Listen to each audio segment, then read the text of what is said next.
Anda kembali di Talk Politik with Reinhardt.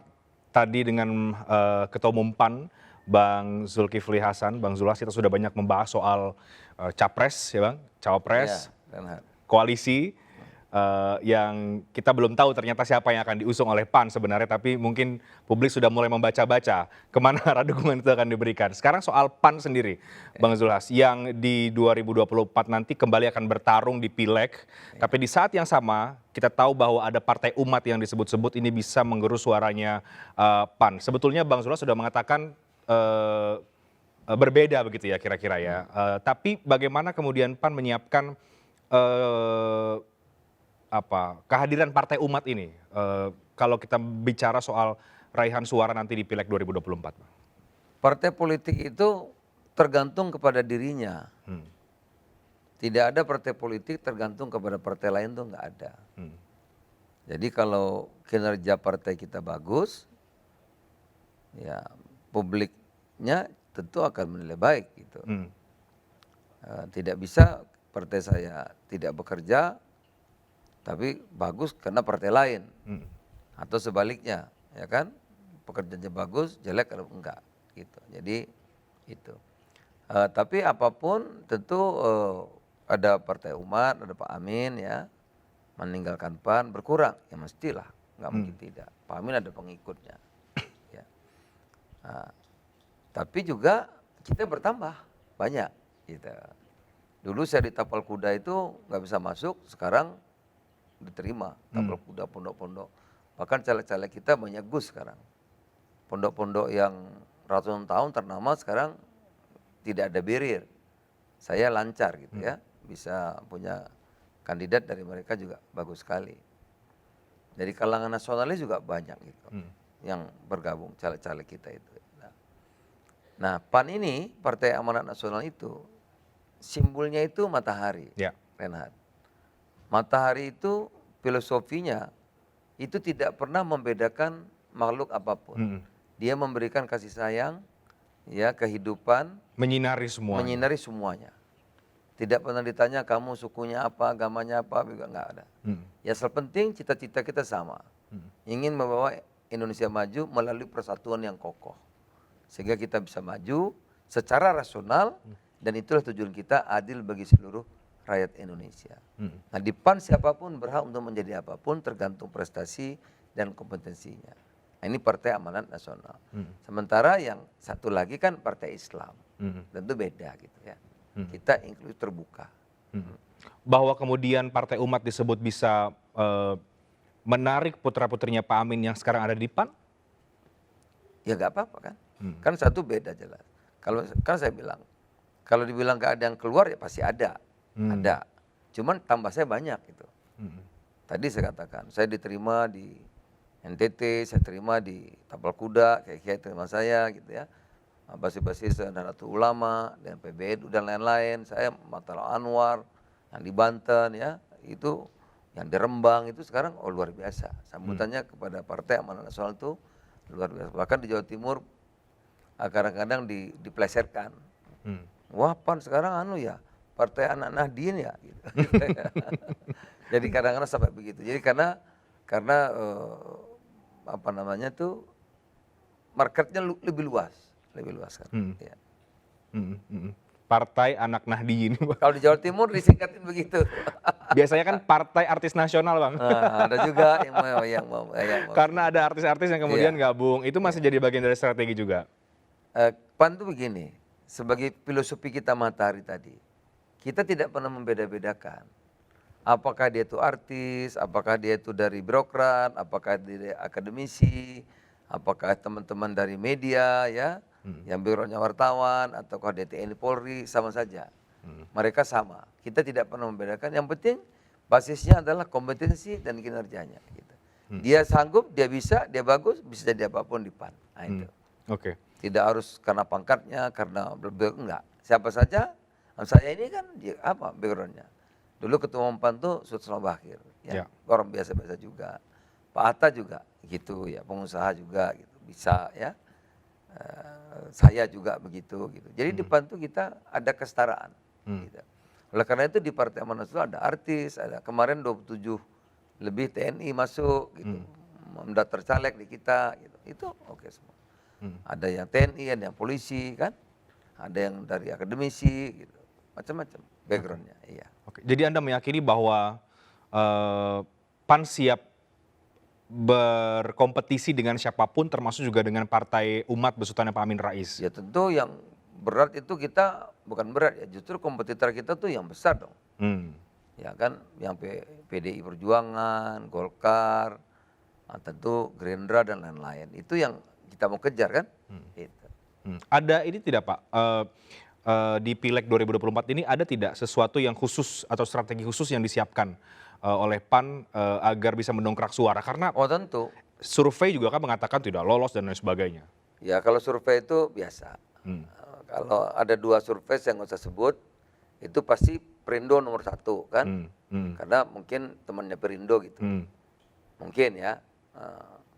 Bahkan Perindo bisa ngalahkan Nasdem, ngalahkan Demokrat, ngalahkan semuanya gitu. Tapi survei-survei yang lain ya kami angkanya 4,1, 4,2, 3,9 gitu. Nah, tentu yang baik atau yang tidak itu buat kita masukan. Karena paling penting sekali lagi kinerja partai itu sendiri gitu. Nah, apa yang harus kita lakukan strategi khusus ya tidak ada yang khusus sebetulnya. Karena partai politik lain juga melakukan hal yang sama. Nah, tentu ada istilahnya itu pembenahan internal agar menjadi solid, kokoh dan kuat, tangguh. Ya, struktur partai itu diperkuat betul agar menjadi tangguh. Yang kedua tentu soal serang udara media. Ya, itu juga diperlukan. Ya, juga tentu dengan kualitas caleg-calegnya. Kemudian narasi-narasi yang dibangun. Pendek kata semua ini kita lakukan total football. Kalau main bola itu total, secara total ya kita kerjakan. Tentu pada akhirnya nanti publik akan menilai seperti apa. Nah, oleh karena itu kami meyakini kita akan tembus 2024 ini mudah-mudahan dukungan dan doanya Reinhard. Mudah-mudahan PAN bisa 2 digit pada pemilu 2024 mendatang. Oke, Bang Zulhas kembali ke soal capres-cawapres. Ini kita kembali lagi nih ke soal itu karena itu yang kemudian juga sekarang masih menarik sekali untuk diperbincangkan. Ketika kemarin di Medan, nah ini kan juga ramai ini Bang. Bang Zulhas juga langsung tersenyum kemudian mengingat itu. Ada 2 menteri yang hadir, ini capres-cawapres gitu. Ada Pak Erick Thohir, ada Bang Zulhas juga di sana. Iya, memang saya ngajak. Apa maksud dari pernyataan itu sebetulnya Bang? Kan Pak Erick salah satu yang muncul dan teman-teman di daerah ini kedekatan Pak Erick itu juga karena komunikasinya, ya intent pertemuan, ya ada beberapa yang sudah sangat dekat seperti Sumatera Utara, Provinsi Lampung, Pak Erick dari Lampung, saya juga dari Lampung ya. Nah itu ada kedekatan-kedekatan. Ya, tentu teman-teman kader-kader di daerah ada keinginan. Kan dalam politik ini kan nggak ada yang pasti. Kalau ketua umum tidak mungkin, tidak bisa dalam realitanya, maka kira-kira ada alternatif A, ada alternatif B. Nah salah satu yang teman-teman daerah itu muncul sekarang ini namanya Erick Thohir. Gitu.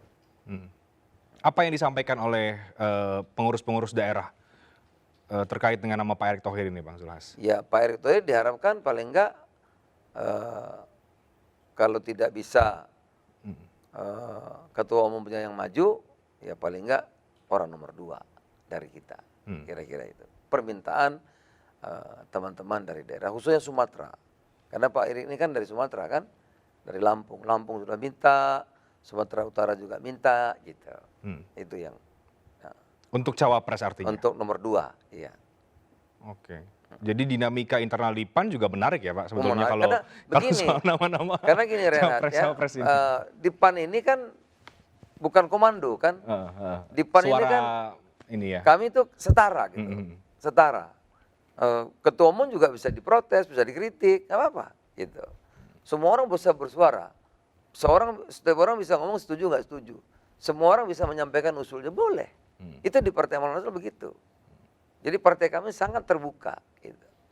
Ya duduk bareng sama tinggi ya, nggak ada. Kami tuh ada kesetaraan itu di Partai Amanat Nasional tuh. Mungkin itu teman-teman banyak bergabung itu nyaman, nggak ada lebih tinggi satu dengan yang lain gitu. Makanya artis banyak yang datang, TNI banyak yang datang, kiai-kiai banyak yang datang tempat kita gitu ya. Nah, siapapun bisa berpartisipasi, siapapun bisa mengusulkan pikiran-pikirannya, siapapun bisa menyampaikan segala hal yang dianggap baik. Pada saat nanti baru diambil keputusan. Itu. Kalau kemudian suara yang tadi Bang Zulas katakan dari daerah banyak menyuarakan Pak Erick Thohir begitu untuk posisi nomor 2, apakah itu kemudian juga sudah dibawa ke KIB? Karena kan PAN juga sekarang kan bagian dari KIB. Nah, itu tentu begini.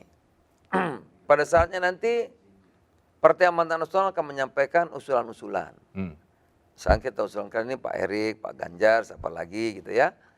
Zulkifli Hasan, terus apa lagi nanti. Tentu di sana juga akan nyampaikan berunding kan. Ya berundingnya tidak mudah pasti kan. Gitu. Ya itu nanti kalau ketemu 10 nama, lama-lama tinggal 6, lama-lama tinggal 4, ya kan? Nah, lama-lama kan bisa 2 gitu loh. Kan katanya sudah mengerucut Bang, artinya sekarang namanya sudah berapa sebetulnya yang dipegang oleh KIB? Baru kita kan, tapi yang lain kan beda lagi gitu. Tentu Golkar maunya Pak Erlangga kan gitu. P3 juga tentu juga punya gitu. Ya tentu nanti kan berembuk. Apakah satu hari kelar? Ya betul tentu panjang itu prosesnya. Ingat sekali lagi Pak Maruf kan setengah jam terakhir baru dapat kesimpulan. Gitu. Jadi kalau yang Kira-kira ini akan panjang. kalau yang mengerucut di PAN sekali lagi? Di kita, tadi udah nggak banyak lagi. Sudah mulai Jawa Tengah ada Pak Ganjar, Sumatera ada Pak Erick gitu ya. Di Padang memang masih ada nama Pak Anies gitu. Oke.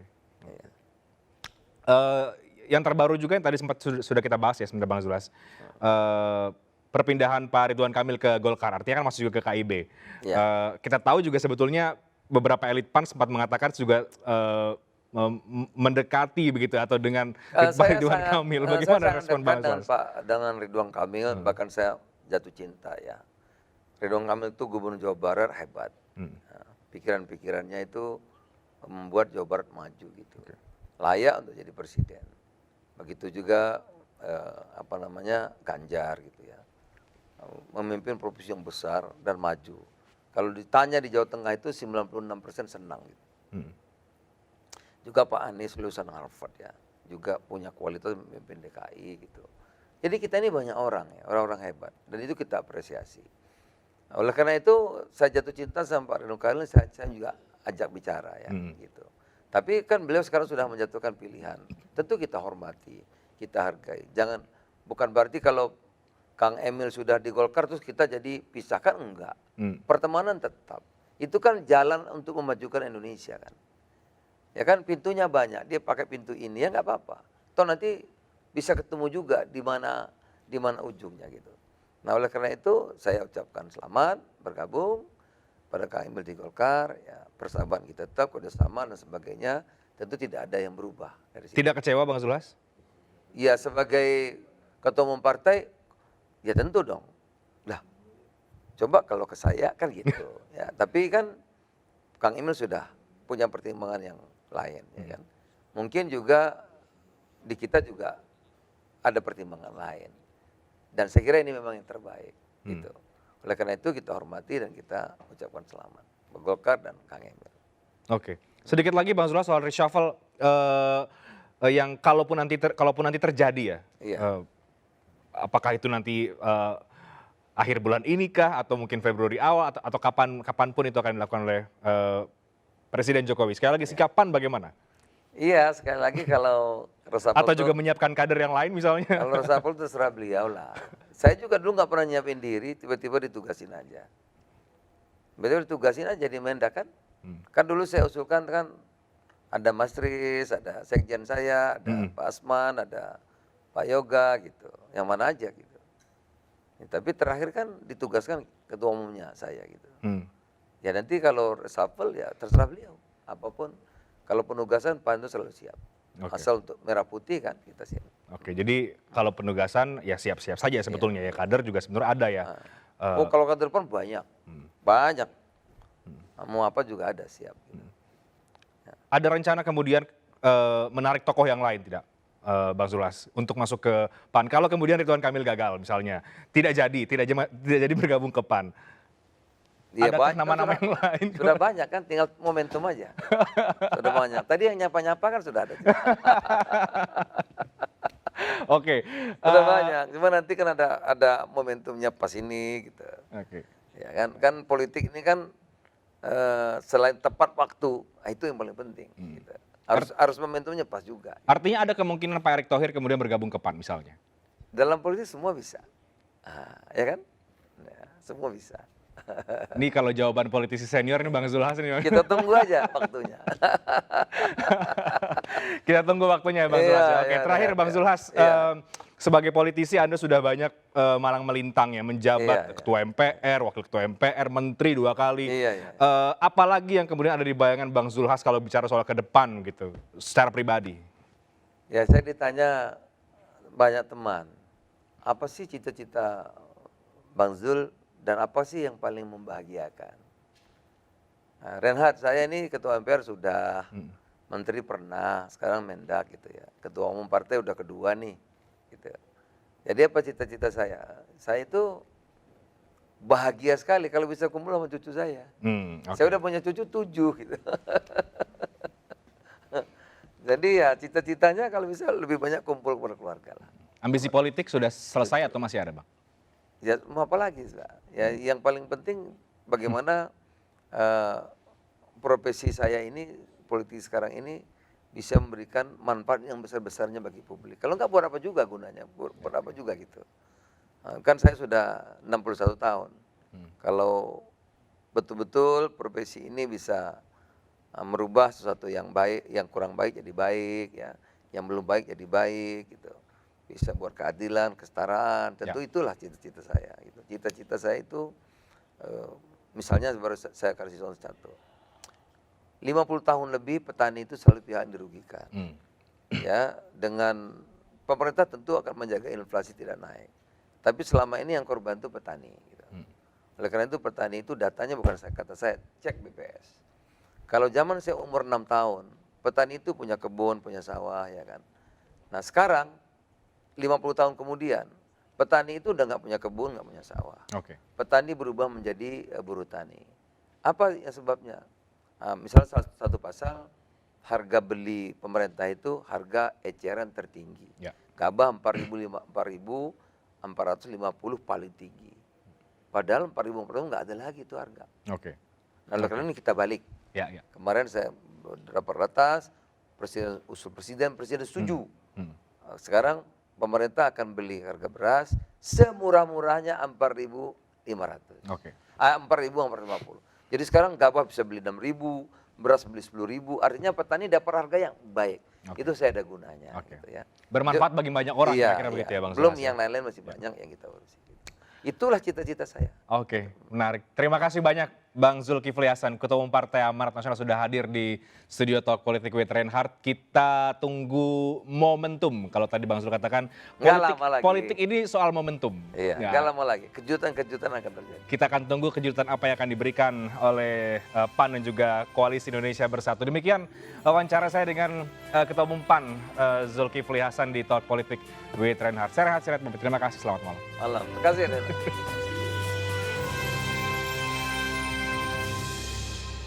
Yeah.